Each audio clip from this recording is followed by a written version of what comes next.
एकांत में चिंतन बनता है तब वो तुम्हें चिंतन के कारण सुखानुभूति होती है, ना कि उस विषय में सुख है। जैसे एक कुत्ता सूखी हड्डी लेकर एकांत में भागता है कि मेरे सुख को कोई छीन न ले, और जब चबाता है तो उसी की गलफरों से रक्त स्राव होकर हड्डी में दिखाई देता है, उसको लगता है इसमें रस है, इसमें पावर है, कुछ नहीं। ऐसे ही अज्ञानी पुरुष के द्वारा समस्त भोगों के भोगने का जो चिंतन है, वही चिंतन उसे सुखानुभूति कराता है, न कि भोगों में। नहीं तो भगवान की आज्ञा मानो, अनन्यस चिंतयन्तो माम, केवल भगवत चिंतन हो, फिर हमको परिणाम बताओ कौन सा भोग तुम्हें सुख प्रदान करता है। घृणा हो जाएगी। ये भगवत प्राप्त महात्मा कह रहे हैं, इनके वचनों को मानना चाहिए, अनुभव में नहीं उतरना चाहिए। ऐसा दलदल है भोगों का कि आज तक कोई अनुभव करके नहीं निकला है, जब निकला है तो रो के असंतुष्ट होकर के ही छोड़ा है। कभी कोई ऐसे भोग नहीं छोड़ पाया कि बहुत भोगा, हमें तृप्ति हो गई, अब मैं जा रहा हूं भगवान की शरण में। ऐसा कभी नहीं हुआ, एक भी नहीं हुआ। चाहे जितना बड़ा सम्राट हो, चाहे जितना भोग बाहुल्यता हो, रोया, पश्चाताप किया और असंतुष्ट होकर, अतृप्त होकर त्यागा। वही बात आज है आपके हृदय में कि आप अतृप्त हैं भोगों से, असंतुष्ट हैं, तो अनुभव के लिए मत जाइए। गुरुजनों की, महापुरुषों की बात मान लीजिए और उसका चिंतन छोड़ दीजिए। बस खास बात है, तुम्हारे को अगर कोई परेशान करता है तो तुम्हारा चिंतन परेशान करता है। अंदर से ठीक बैठ कर देख लीजिए। बड़े भाग्यशाली उपासक है जिन्होंने अपने चिंतन को बचाने की चेष्टा की। कोई भी क्रिया तब होती है जब चिंतन होता है। ये बहुत सिद्धांत है, भगवान के वचन है। ध्यायतो विषयान पुंसास संगस्तेषुपजायते। जब हम किसी विषय का ध्यान करते हैं, चिंतन करते हैं, मनन करते हैं, तो हमारे अंदर उसके भोगने की इच्छा प्रकट होती है। चाहे वो कोई खान पान की वस्तु हो, पहनने ओढ़ने की वस्तु, ये सब भोग के अंतर्गत आते हैं। सर्वेंद्रियार्थाः, समस्त इंद्रियों के अर्थ भोग अलग अलग है। श्रवणेन्द्रिय, घ्राणेन्द्रिय, नेत्रेन्द्रिय, त्वगेन्द्रिय, वाकेन्द्रिय, हस्तेन्द्रिय, पादेन्द्रिय, जनेन्द्रिय, गुदाएन्द्रिय, ये सब इंद्रियां हैं। 5 कर्मेंद्रियां हैं और 5 ज्ञानेन्द्रियां हैं। इनका मुखिया मन, ये 11, इनका काम ही है जगत के भोगों में चिंतन लगाना। बहुत सूक्ष्म विषय प्रार्थना है, ये संतों की अनुभूति विषय है। चिंतन किसी विषय का ना हो और फिर कोई भोग भोगो, बिल्कुल 100 में 100% आपको सुख नहीं मिलेगा। और ऐसे महापुरुषों का जो चिंतन भगवान में स्थित है, प्रियालाल में स्थित है, उनके लिए कहा गया वो विषयान ग्रहणंत मुंचंत, वह कोई फर्क नहीं पड़ता। विषय सेवन में, पाप कृत्य में, पुण्य कृत्य में अंतर से देखा जाता है कि उसको बराबर 5 व्यक्ति बराबर वही क्रिया कर रहे हैं, चाहे वो पाप की हो या पुण्य की हो, लेकिन पांचों का फल अलग अलग हो सकता है। एक का राग नहीं है, बिल्कुल केवल क्रिया है, बिल्कुल राग नहीं है, बिल्कुल नहीं बनेगा, उसका हर कर्म अकर्म हो जाएगा। एक है बहुत कम राग है, उसको बहुत कम फंसा उसको होगा। एक है संपूर्ण राग चित्त में है, उसको पूरी आसक्ति उसकी दुर्गति करा देगी। अंतर से तुम कितना चिंतन करके उस भोग को स्वीकार किए हो, बस खास बातें हैं। इसलिए भगवत प्राप्ति के मार्ग में चाहे जो विषय हो, यदि वो बहुत प्रिय लग रहा है और उसका हमारा चिंतन बना है, तो उसे हमें सेवन नहीं करना चाहिए, चाहे वो कितना सतोगुणी भोग क्यों ना हो, क्योंकि हमारा चिंतन बना है। और अगर हम भोगेंगे तो चिंतन पुष्ट हो जाएगा और बार बार चिंतन होगा तो हमारे चिंतन में विघ्न पड़ेगा। इसलिए जिस वस्तु का चिंतन हो कि आज तो अमुक चीज खानी है, अमुक चीज देखनी है, अमुक चीज भोगनी है, उसका बहुत सरलता पूर्वक यदि माया ने सानिध्य दे दिया तो भी ना भोगा जाए। ये बहुत अंदर से अध्यात्म पुष्टि की बात है, इसे समझ लो। श्रीपाद कह रहे हैं विषम, पहली बात यह है कि तुम हर्षित होकर जो ही भोग में जाओगे तो परिणामता तुम्हें शोक मिलेगा, क्योंकि द्वंद्व है ये विषम है। हरिवंश महाप्रभु इसी संसार पर विजय प्राप्त करने के लिए प्रेम की बात कही है।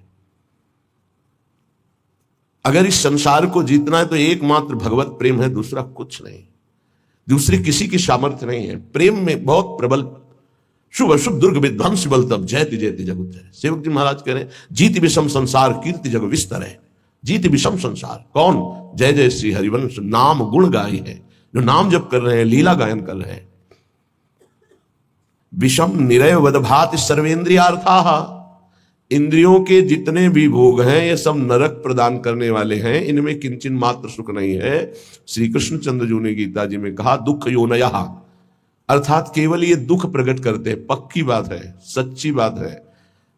अज्ञान के कारण आपको ऐसा लगता है कि इंद्रियों के भोग भोग कर मैं सुखी हो रहा हूं, लेकिन सत्य विषय यह है कि जब उनको भोगो तो अंदर से आता है कि जो मैं चिंतन में सुख प्राप्त कर रहा था वो तो है ही नहीं। बड़े बड़े भोगियों को घृणा होने लगती है, पर वो घृणा दूसरी तरह की होती है, वैराग्य नहीं होता। उस शरीर से नहीं, दूसरे शरीर में, उस शरीर से नहीं, तीसरे शरीर में, ऐसे वो भटकता है। और जो विवेकी होता है वो संपूर्ण भोगों से नरकवत अपना पिंड छुड़ा लेता है। इन भोगों के भोगने में तुम्हारा चिंतन प्रधान है और कुछ नहीं। सर्वेंद्रियार्था, समस्त इंद्रियों के अर्थ, उनके भोगने का चिंतन और भोग क्रिया नरक प्रदान करती है। नरक स्पष्ट। सर्वे भोगा भवंति प्रबल गरल, क्योंकि जितने भी भोग हैं ये प्रबल विष है। प्रबल विष, प्रबल विष का मतलब होता है तत्काल असर करने वाला। एक मीठा विष होता है, महीनों में असर करता है, लेकिन भोग तत्काल पागल बना देने वाला है। चिंतन हुआ, सानिध्य भोग का हुआ, पागल बन गया, क्या करना चाहिए क्या नहीं करना चाहिए सब भूल गया। देखो कितना असर चढ़ा उसका, कि उसका चिंतन, उसकी क्रिया सब भागवतिक मिट गई और उस समय वो कामांध हो गया, उस समय वो वासना में हो गया, सारा चिंतन खत्म, सारी की सारी वृत्ति। ये जहर है। इसे कह रहे सर्वे भोगा भवंति प्रबल गरल। ये प्रबल विष है जो तत्काल चढ़ता है, देखने से चढ़ता है, छूने से चढ़ता है, चिंतन से चढ़ता है, फिर भोगने से क्या होता होगा। ये ऐसा प्रबल गरल है, विष है कि एक विष तो खाने से ही केवल एक शरीर में चढ़ेगा, एक जन्म नष्ट करेगा। लेकिन ये भोग कह रहे सर्वे भोगा भवंती प्रबल गरला, ये इतना बड़ा विष है कि देखने से चढ़ जाता है, सुनने से चढ़ जाता है, चिंतन से चढ़ जाता है, फिर भोगने से क्या दुर्गति होगी। इसलिए कहा निरवय वदभाति सर्वेंद्रियार्था, जो इंद्रियों के भोगों का चिंतन करके उनको भोग कर सुखानुभूति करते उनको नरक की प्राप्ति होती। भगवान ने भी कहा त्रिविधम नरकस्येदम द्वारम नाशन मात्मनः कामः क्रोधा तथा लोभा तस्मादेव प्रेम त्यजेत। ये तीनों नरक के द्वार हैं, काम क्रोध लोभ, ये निश्चित नरक प्रदान करते हैं। वन्युद्भट ज्वाल कल्पाहा, और ये भोग क्या करते हैं, हृदय को जलाते हैं, अग्नि जैसे जला करके त्वगेंद्री को, शरीर को कष्ट देती है। लेकिन ये कारण शरीर तक प्रभाव डालते हैं भोग, स्वभाव, अंतःकरण, इंद्रियां और स्थूल शरीर भी। इस तीनों शरीरों पर विष का प्रभाव पड़े, ऐसा विष की रचना आज तक नहीं हुई प्रकृति में। प्राकृतिक विष केवल स्थूल शरीर पर प्रभाव डालता है, इस पर। लेकिन ये सर्वे भोगा भवंति प्रबल गरला, ये स्थूल शरीर पर भी प्रभाव डालते हैं, सूक्ष्म शरीर को बसीभूत कर लेते हैं और स्वभाव को बिगाड़ देते हैं।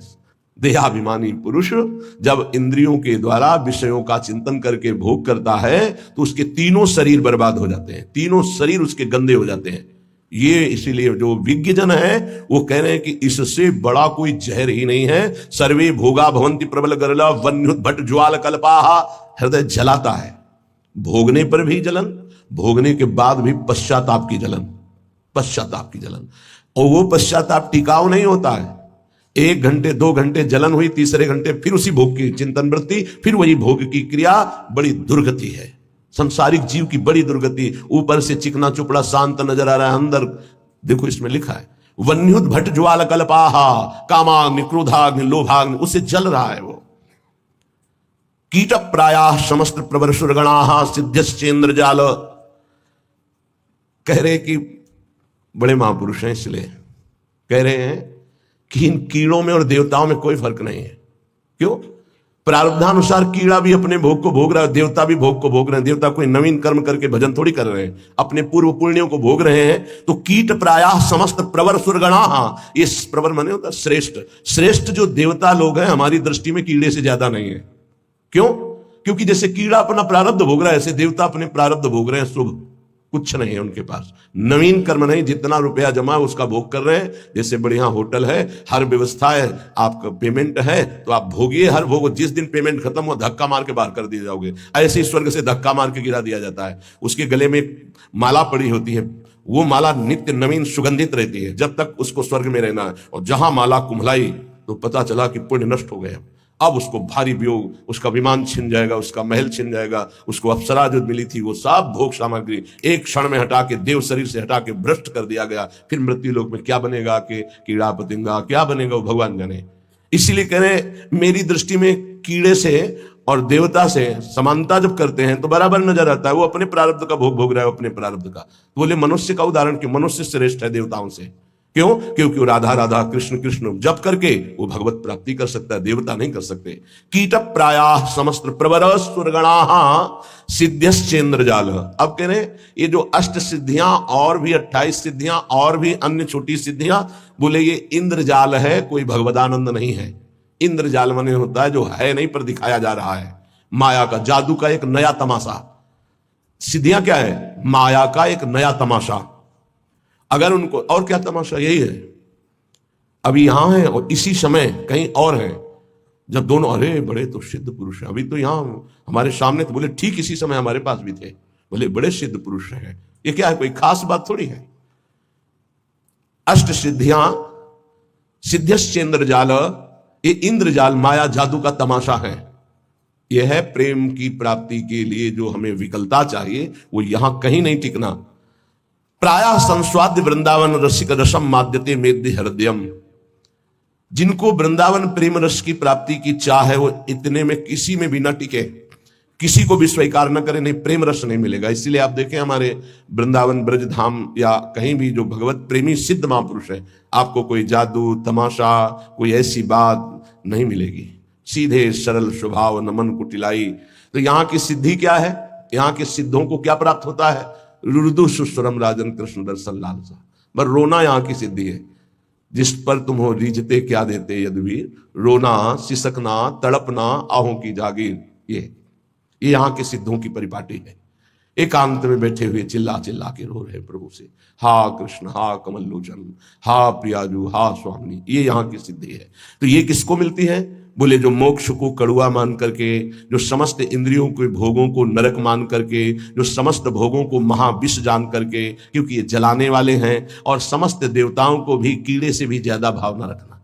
कीड़ा अपना प्रारब्ध भोग रहा है, वो अपना प्रारब्ध भोग रहा है। और इंद्रियां हैं तो जादू का तमाशा। गोस्वामी तुलसीदास जी ने भी लिखा है, रिद्धि सिद्धि पीरे बहु भाई, बुद्धि लोभ दिखावे आई, होए बुद्धि जो परम सयानी, तिन तन चितई ना नहीं जानी।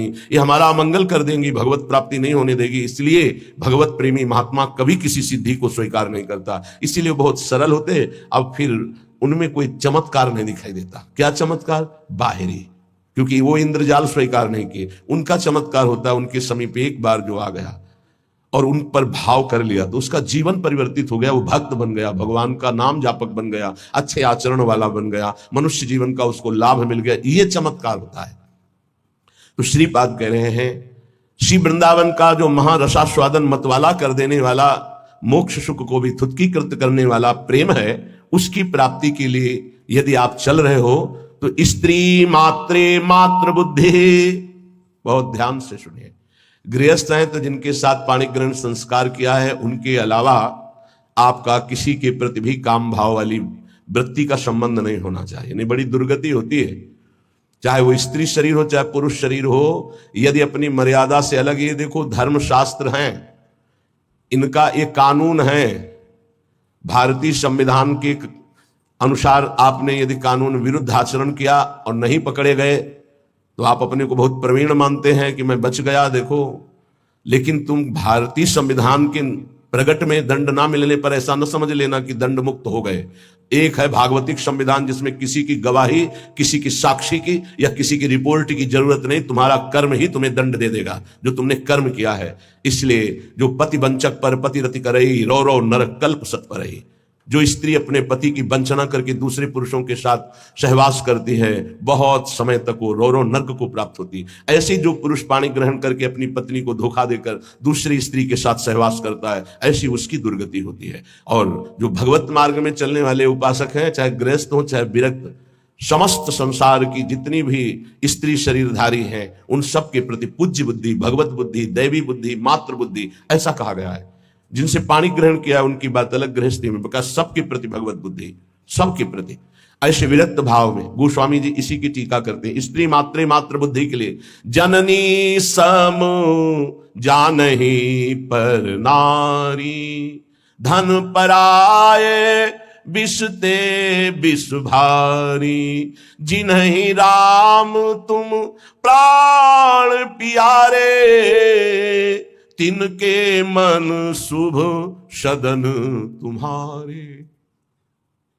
जो आपको प्राणों से भी अधिक प्यार करते हैं, उनका मन आपका निरंतर निवास स्थान है। हे रघुनाथ जी, वाल्मीकि जी कहे, जो सदैव माताओं बहनों की तरफ दृष्टि केवल पूज्य बुद्धि से जाती है। ये जननी है, हम इन्हीं से पैदा हुए हैं। इन्हीं माताओं के गर्भ में बड़े बड़े महात्मा, बड़े बड़े राष्ट्र भक्त प्रकट हुए। ये दैवी शक्ति है। इनका जो अपमान करता है, निरादर करता है, नष्ट हो जाता है। बड़े बड़े अपराध रावण ने किए लेकिन नष्ट नहीं हुआ। लेकिन जब दैवी शक्ति का अपमान किया तो भस्म हो गई सोने की लंका, और रहा न कोकुल रोवन हारा। बड़ी उद्दंडता करता था दुर्योधन, लेकिन बड़े बड़े महात्माओं की कृपा बनी रही उसके ऊपर। और जब उसने देवी का अपमान किया, सभा में निर्वस्त्र करने का आदेश, उसी समय सारे सुकृत नष्ट हो गए और हर महात्मा की कृपा हट गई और नष्ट, पूरा कुल का कुल नष्ट हो गया। जिनके घरों में माताओं बहनों को सताया जाता है, कष्ट दिया जाता है, वो कभी स्त्री संपन्न घर नहीं हो सकते। और जो माताएं बहनें धर्म भ्रष्ट आचरण करती हैं, वो कभी सुखी नहीं रह सकती, दुर्गति को प्राप्त होंगी। ये धर्म है। यह हमारा देश धर्म प्रधान देश है। बहुत महिमा इस भारत देश की गाई गई है, क्योंकि इसमें धर्म प्रधान क्षेत्र, अलग अलग भगवान ने क्षेत्र, जैसे स्वर्ग है वो भोग भूमि है, नर्क है वो पाप भोग भूमि है, मृत्युलोक है, मृत्युलोक में भारत भूमि भगवत प्राप्ति का परम धर्म स्थल है। जैसे गंगा यमुना सरस्वती का समागम तीर्थराज प्रयाग एक स्थान है अपना, उसका महत्व है। ऐसे पूरे विश्व में भारत का महत्व है। यहां भगवत प्राप्ति रूपी महान धर्म की स्थापना भगवान ने की है। ये वो भूमि है। इस भूमि में वास करने वाले के ऊपर भागवतिक शासन है, धर्म शास्त्र का। आप यहां परस्पर व्यभिचार नहीं कर सकते, जो हमारे शास्त्र मर्यादा है उसके विरुद्ध आचरण नहीं। स्त्री मात्रे मातृ बुद्धि आदेश कर रहे हैं, संपूर्ण स्त्रियों में मातृ बुद्धि। देखो गांव में हमने देखा है,